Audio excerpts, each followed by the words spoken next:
Mesdames, Messieurs, bonsoir et merci de prendre le rendez-vous de l'information sur BB24.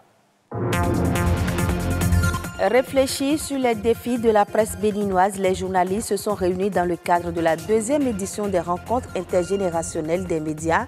Objectif, échanger les expériences.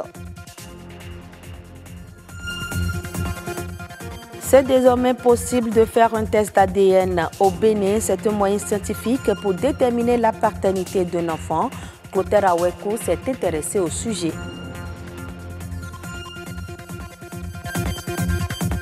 Et puis la musique en ligne, une autre forme de commerce rentable pour les artistes au Bénin. Ils l'adoptent tous afin de sécuriser leurs œuvres musicales.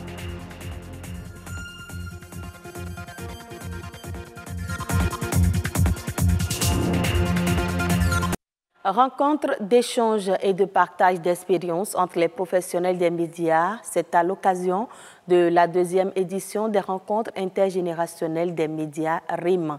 C'est une initiative du quotidien Éducation. Christelle Tongodo, Ramatou Lawani, compte rendu. Puiser à la source des aînés et profiter de leurs expériences. C'est dans cette dynamique que s'inscrivent les RIM de la presse béninoise. Entendez, rencontres intergénérationnelles des médias. Des rencontres qui recherchent avant tout un brassage entre plusieurs générations. Voir comment est-ce que la pratique du journalisme a été dans notre pays, voir les grands noms qui ont marqué notre presse et pouvoir nous inspirer de leur parcours, pouvoir nous inspirer de leur expérience et mieux faire le métier. D'assurer ce brassage entre les différentes générations. Ces échanges servent d'école aux plus jeunes. Ça permet à la jeune génération, aux différentes générations qui se sont succédées jusqu'à aujourd'hui, de découvrir ce qu'était le métier au départ, de découvrir comment les aînés travaillaient, et de se faire une opinion sur eux-mêmes, comment est-ce qu'ils voient le travail lorsque les aînés racontent leurs expériences. Comparé à ce qui se fait aujourd'hui, ça permet de savoir est-ce que nous faisons le travail comme ça se doit. Pour la deuxième édition, les RIM 2018 mettent l'accent sur les défis de la presse béninoise. L'occasion est propice pour poser le diagnostic de la presse au Bénin. Aujourd'hui, notre presse est envahie par la communication. Prenez les journaux, faites une étude.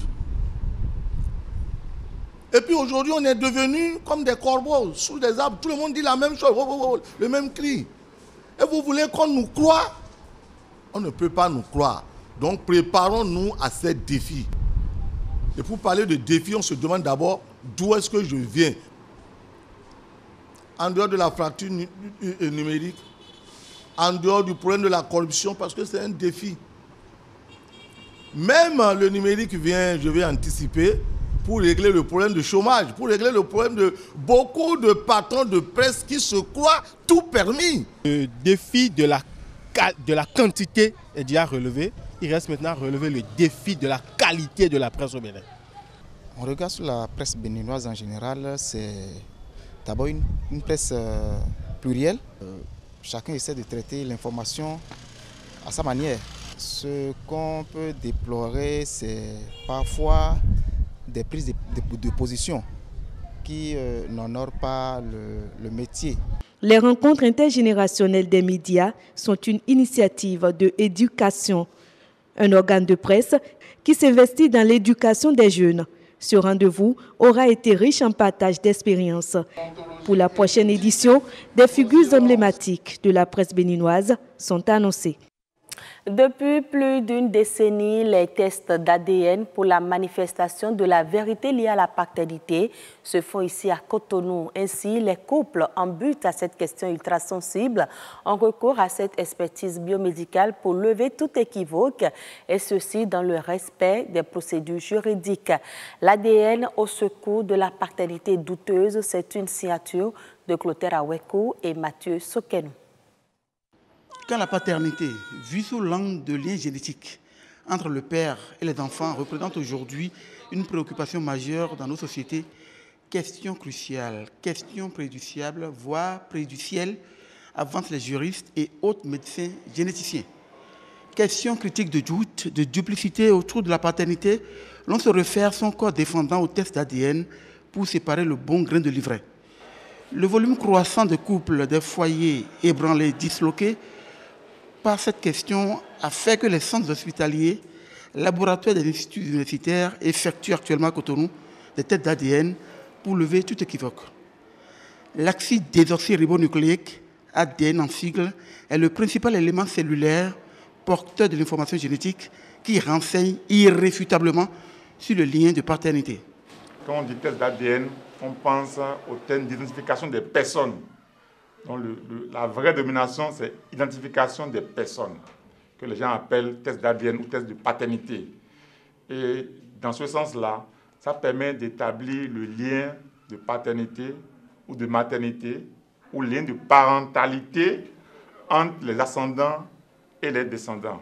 En pratique courante, il s'agit d'amener ou d'arriver à dire que tel enfant Z vient d'un parent X, le père, et d'un parent Y, la mère. Et c'est en comparaison de lien de transmission qu'on arrive à dire que tel enfant issu de tel parent père et de tel parent mère est bien l'enfant du couple. On arrive à déterminer avec un risque d'erreur qui est infinitésimal. C'est 1 sur le multiple de milliards. Donc on ne peut pas se tromper, sauf si on a des jumeaux identiques, ce qui est très rare. Cet accompagnement à la manifestation de la vérité exige des mesures juridiques ou judiciaires d'idoine, eu égard à l'ultra-sensibilité de la question. Dans 90% des cas, c'est une saisine délivrée par le procureur de la République qui nous saisit officiellement et qui met à disposition des agents assermentés.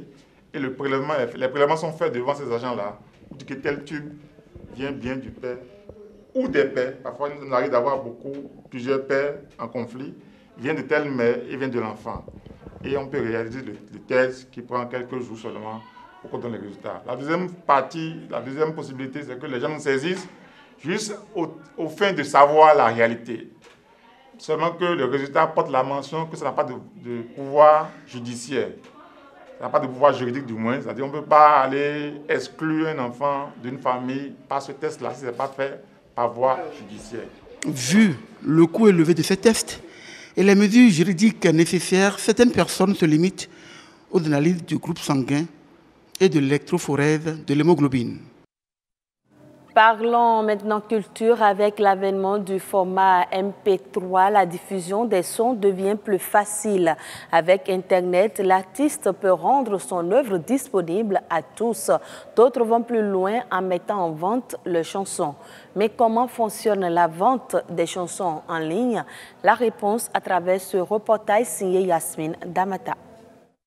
Elle était accessible sur les disques vinyles. Aujourd'hui, grâce aux différents formats de diffusion, on peut faire entendre sa musique par tous les moyens. Au-delà des sites internationaux, au Bénin, quelques plateformes sont aussi disponibles. Le tout premier que tout le monde connaît, c'est Volencorp, qui fait déjà de la vente de chansons, de fichiers audio en ligne. On a aussi Urbanite qui fait de l'hébergement pour l'instant, qui n'en vend pas. On a Beats Addiction qui vend aussi. On a notre Zik aussi qui se propose de vendre votre musique ou d'héberger votre chanson. On a d'autres sites un peu plus personnels comme le site du Self-Made Man de Mr Blaze aussi qui héberge des chansons et qui propose en exclusivité les chansons du label Self-Made Man. Sur tous ces sites de téléchargement, la musique est disponible en option libre ou en option payante. Toutefois, un critère de sécurité existe sur ces plateformes. Il varie d'un hébergeur de son à un autre. Si l'artiste met la chanson en vente chez nous, évidemment si on retrouve la chanson en téléchargement gratuit sur d'autres plateformes béninoises, on va poursuivre ces plateformes-là. Et puis chaque année on améliore le système, donc en ce qui nous concerne, l'artiste est évidemment à l'abri de la piraterie et tout ça. Nous avons des logiciels qui nous permettent, si vous avez ces identifiants, de tracer tout ce qui est pirate. C'est-à-dire on peut en temps réel enlever sur Internet tout ce qui est pirate. Mais si vous n'avez pas ces identifiants, On ne peut pas. Outre la sécurité, la mise en ligne des chansons se fait selon des normes très précises et présente plusieurs avantages pour l'artiste. Et pourtant, peu de Béninois s'y réfèrent. En Algérie, un plan de promotion des exportations agricoles sera présenté d'ici septembre. L'annonce a été faite par le ministre en charge du portefeuille du commerce. Le responsable a indiqué qu'un groupe de travail a été installé depuis le mois d'avril dernier et que plusieurs tâches lui ont été déjà assignées. Il s'agit entre autres de l'établissement d'une cartographie des produits agricoles, de la restructuration du fonds de la promotion de l'exportation, de l'instauration d'une prime à l'export, de la conception d'un guide pratique de l'exportateur, de l'élaboration d'un cadre réglementaire pour l'octroi d'autorisation aux exportateurs agricoles. Le secteur agricole fournit environ 12% du PIB algérien et emploie près de 20% de la population rurale du pays, selon les estimations de l'USDA. Les travaux de construction de la centrale à gaz de Borges El Armi ont démarré en Tunisie. L'installation électrique aura une capacité de 625 MW et la mise en place se fera en 2 phases. La première prévue pour s'achever d'ici juin 2019. Le projet dans son intégrité est prévu pour être finalisé en mai 2020 et sera conduit par la compagnie italienne Ansaldo Energia. Les travaux qui ont un taux d'intégration de 22% vont permettre la création de 1000 emplois non permanents et 100 emplois permanents. Mesdames, Messieurs, merci de nous avoir suivis. Très bonne suite des programmes de la chaîne de développement.